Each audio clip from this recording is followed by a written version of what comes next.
Because, see, God is a God that can do anything. God can do anything.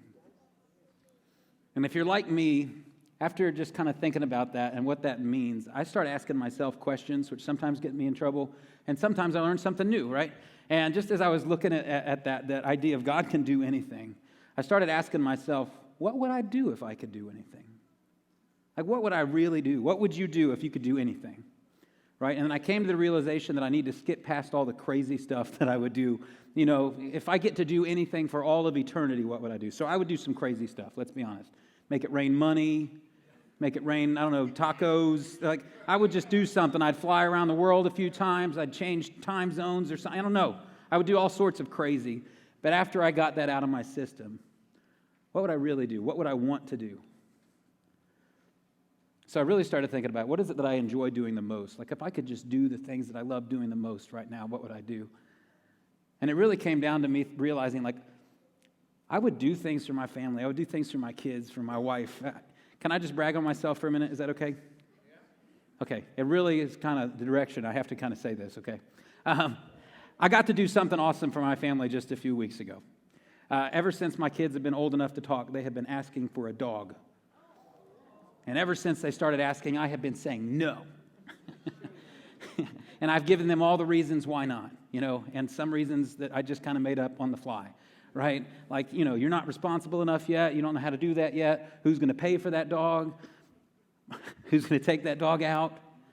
Who's going to clean up after that dog? That's exactly right. So far, that has proven true. I've done a great job so far of doing all those things. The surprise is out. I got my family a dog. I got them this cute little, it's a pretty incredible little puppy. And it was not cheap. I'm just going to be really honest with you. I put a lot of thought and time and have invested a lot in this dog. So this better work out. And I got to surprise them with this dog just a few weeks ago. And up until, you know, about 5 weeks ago, this is too much math for me, but basically about 2 weeks before I got the dog there and surprised them, because see, I put all this stuff into motion. I called our friends who actually breed these Aussie Doodles, and I figured out the timeline, and I said, okay, perfect, we're going to do that, we would love that. Please don't tell my wife, okay, this is a surprise, it's going to be the greatest moment of her life, and I get to be responsible for it, yes, right? And so I put all this stuff into motion, and kind of her parents were coming into town at just the right time to swing by, pick up the new puppy, stop about 800 times along the way to let the dog go to the bathroom and all that sorts of fun stuff. And just 2 weeks before they get there with the dog, my family really, really leaned into asking for a pet at this point. They had kind of caved to say, hey, we'll get a cat. We'll settle for a cat, Dad. And there was somewhere in town, I don't know where, that was giving away cats on Valentine's Day. And I was like, guys, and I just had to say no, like, we're not going to do that. It's not something we need to do right now. And I seemed like a really big jerk. And if I'm being honest, my family hated me. Just a little bit. I mean, they still love me, but they were not happy with me. And can I just tell you, totally worth it. Totally worth it, because 2 weeks later, her parents come pulling up in the driveway. I've got them outside. We're playing basketball, just hanging out. They're like, why are we out here? And I've got them all outside. Her mom gets out of the car, cradling this tiny little puppy. And they're like, what is that? What is that? And then just speechless. Awe, wonder just strikes. And they don't know how to speak. They don't know how to do anything for the first time in their lives. My son starts making like sounds like, oh, you know, like this is a literal translation of what he did. Okay, that is what happened, right? Huge moment. My wife responded exactly the same way she responded when I proposed to her. What is that? Stop it. Whose is that? Oh my gosh, right? Like this. And I was like, win! Greatest moment ever, right? That was a win. And can I just tell you, if I could do anything, that's what I would do all the time. Now, I wouldn't. Everest is the dog's name. I had to tell everybody, sorry. Answered your question there. Now, I wouldn't get dogs all the time, but that's what I would do. That's what I would do, is I would find ways to bring my family joy.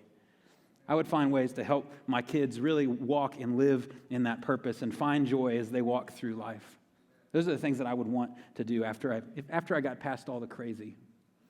And I think a lot of times when we think about a God that can do anything, we think about a God that can part the ocean, tear down, the walls of Jericho, save 3 guys from a fire, not let them get burned up, close the mouths of lions so Daniel doesn't get eaten in the lions. Like, we think of all these huge moments in Scripture. But as I study Scripture and as I look at my life, I realize God is really a God. He shows up in really small ways. He's a God that puts things into motion. It doesn't always just rain fire down from heaven when you think that's what needs to happen.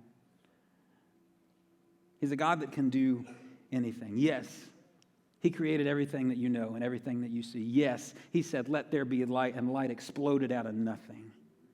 He created everything. But when He got to His masterpiece, in case you didn't know, that's you. Ephesians chapter 2 tells you, you are God's masterpiece, created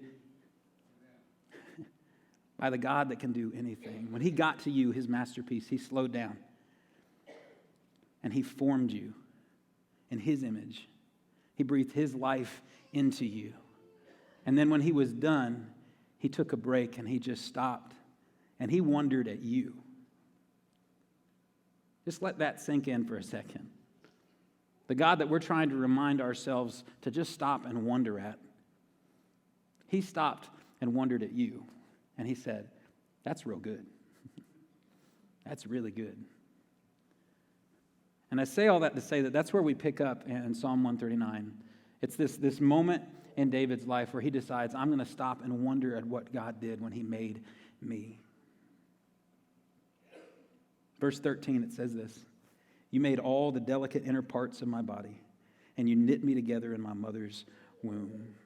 And what I want to do here is just, over the rest of the time that we have together, is just kind of break down each of these verses so that they make a little bit more sense in our context. And today I think this is probably the easiest one to break down. You made all the delicate inner parts of my body, and you knit me together in my mother's womb. In other words, God made you on purpose. He made you on purpose. You are not an accident, no matter what your parents may have said. You're not, though. Everything about you, He made on purpose. And so whatever that thing is that when you look in the mirror, you go, He made that on purpose. He made you on purpose. Nothing about you is an accident. He formed all the inner parts of who you are. Every atom, every cell, every chromosome, everything about you He made and said, this is good. You're not an accident. That smile that's on your face, He put that there on purpose. That weird laugh you get that you can't stop in the middle of a funny moment, right? He made that on purpose. And so when you find yourselves in moments where you look in the mirror and you're not really all that sure, would you do what David did here? Remind yourself that God made you on purpose. He knit you together in your mother's womb, and it wasn't by accident. He made you on purpose. And David, he goes on in verse 14, he says, thank you for making me so wonderfully complex. Your workmanship is marvelous. How well I know it. Now, I know that sounds super conceited and self-serving, like, I am wonderful. Look how great you did. But I don't think that's what David is doing. I don't think David feels like that at all.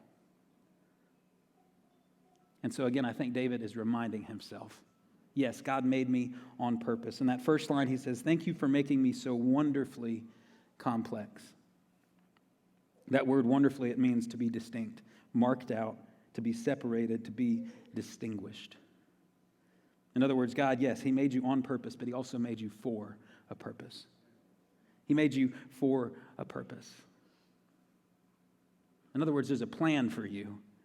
There's something in this world that you were made to do. There is purpose to your life. You were made on purpose and for a purpose.